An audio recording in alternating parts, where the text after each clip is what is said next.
Выставка посвящена году культурного обмена между Кыргызстаном и Индией и 75-летию независимости самой Индии. Экспозиция называется «Индия в Кыргызской республике. Выставка искусства и жизни в Индии». Она посвящена молодому подрастающему поколению для их духовного развития и ознакомления с культурой, традициями и обычаями индийского народа. Сегодняшнее мероприятие для нас имеет огромное значение. Также это продолжение празднования 75-летия Индии, независимости.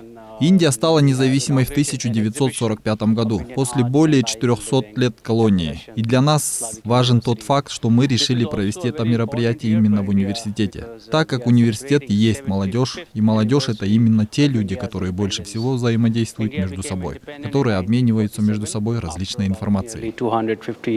Посетители и гости выставки рады организации такого мероприятия в Кыргызстане. Выставка индийского искусства и образа жизни Индии была интересна и полезна для всех. Также такие мероприятия повышают культуру населения, в особенности молодого и подрастающего поколения. Услышать эти запахи, увидеть эти образы опять здесь. И очень рада, что такое мероприятие у нас состоялось. И у нас продолжается ряд мероприятий, которые повышают культурный уровень населения, студентов, взаимосвязь, сотрудничество между институтами Кыргызстана и Индии.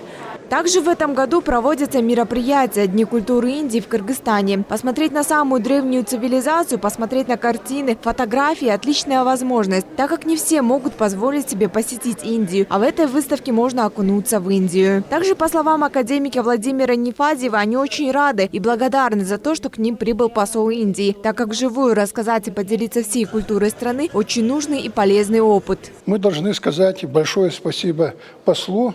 Он очень активный человек, и я думаю, что его присутствие, его командировка в нашем государстве, от него можно получить чего-то большого и нужного для нашей республики. Целью мероприятия является знакомство с искусством жизни простого индийского народа, которое посвящено студентам, будущему поколению и всем жителям Кыргызстана. Айджан Аманова, Алтынбек Сакиев, Ньюс ТВ.